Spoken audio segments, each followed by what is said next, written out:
Hello, I'm Robert Serrato, Recycling Manager for the City of Oxnard's Environmental Resources Division. I'm here to give an update on the State of California's Corrective Action Plan for the City of Oxnard's solid waste operations. Recommendation that the Public Works and Transportation Committee recommend that the City Council receive and file the State of California Senate Bill 619 Corrective Action Plan for the City of Oxnard's solid waste operations.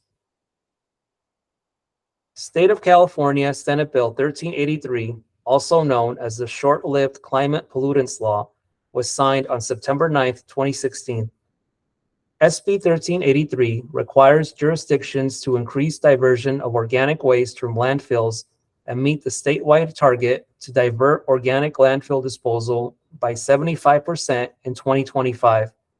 The law took effect on January 1st, 2022, and required compliance with the majority of its provisions by that date.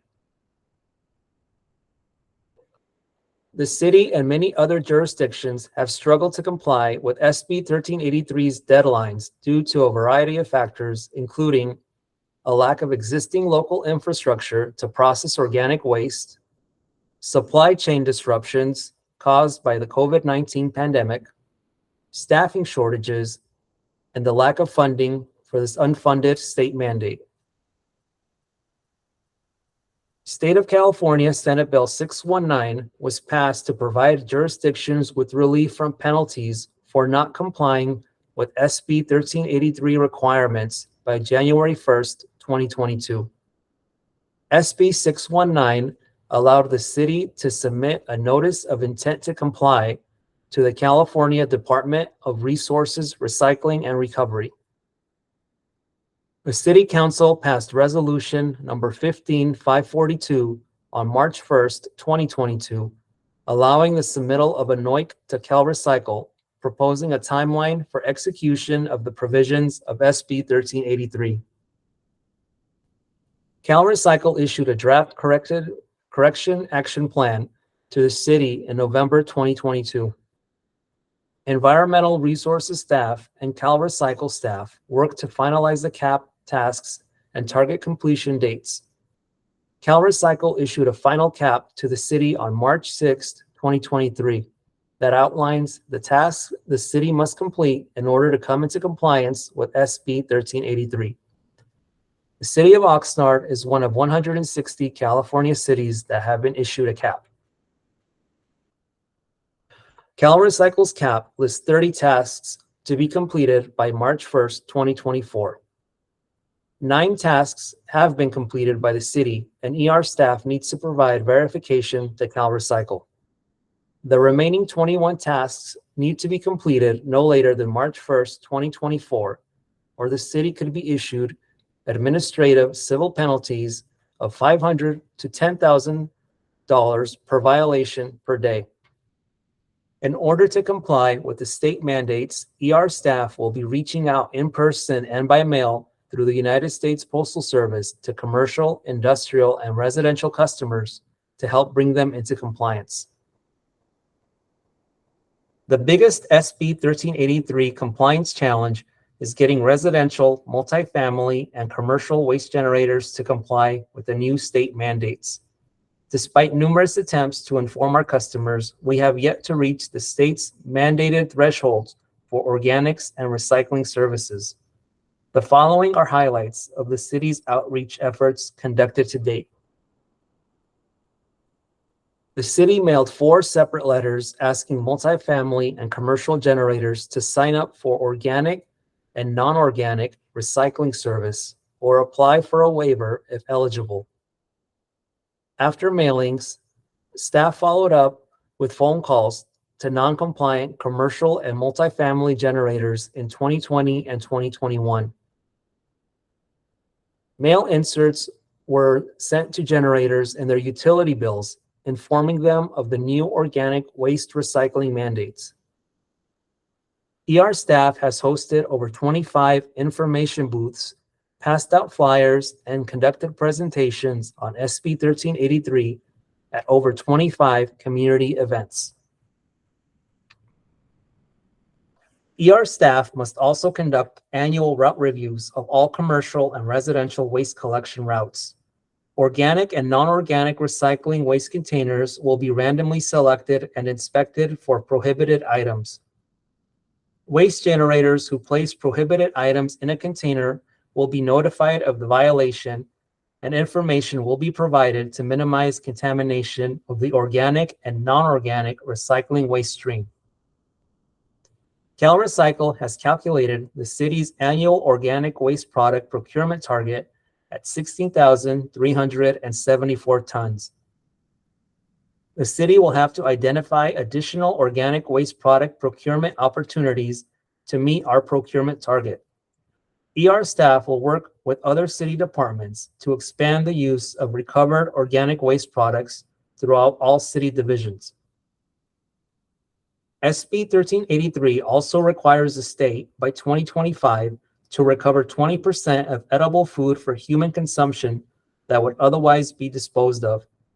To achieve this goal, the city will partner with the County of Ventura and participating cities to create and develop the Ventura County Regional SB 1383 Food Recovery Plan to work with commercial food generators and food sharing nonprofits to recover edible food. In order to comply with SB 1383, ER staff will visit non-compliant multifamily and commercial generators and begin issuing notice of violations. The NOV process will work as follows.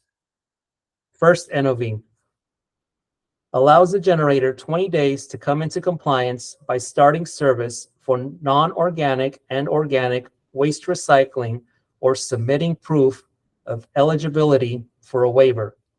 Waiver eligibility will be determined by ER staff. Second NOV. If no action is taken within the first 20 days of the first issued NOV, ER staff will issue the generator a second NOV through a formal letter via certified mail and allow an additional 20 days to comply.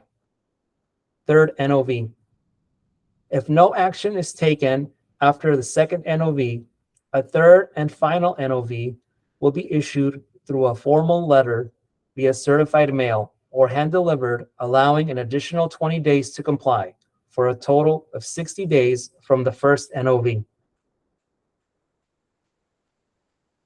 If no action is taken by a multifamily or commercial generator after the third NOV, per section 19-162D of Oxnard City Code, the city will automatically provide the necessary services in order to comply with the non-organic and organic waste recycling requirements of SB 1383.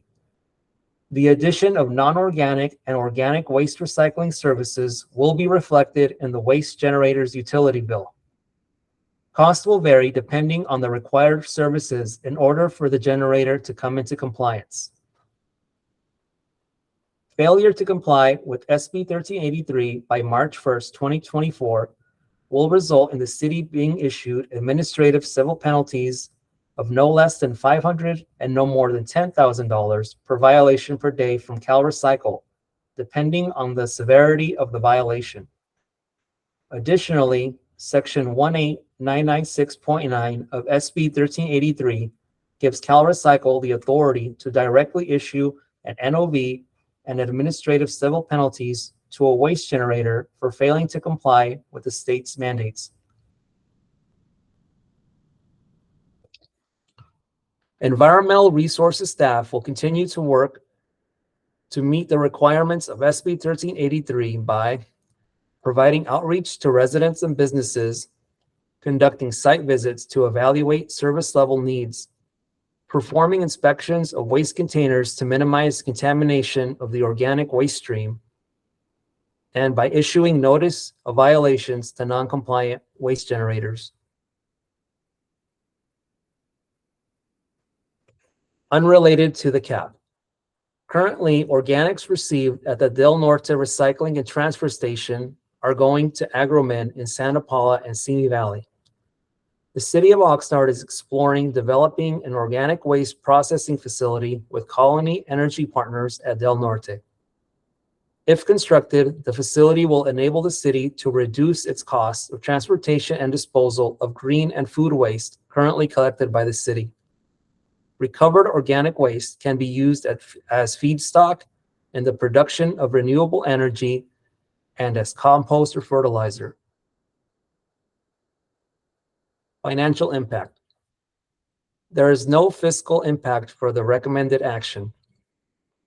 Any new services required by SB 1383 will be charged per the current rate model when applicable.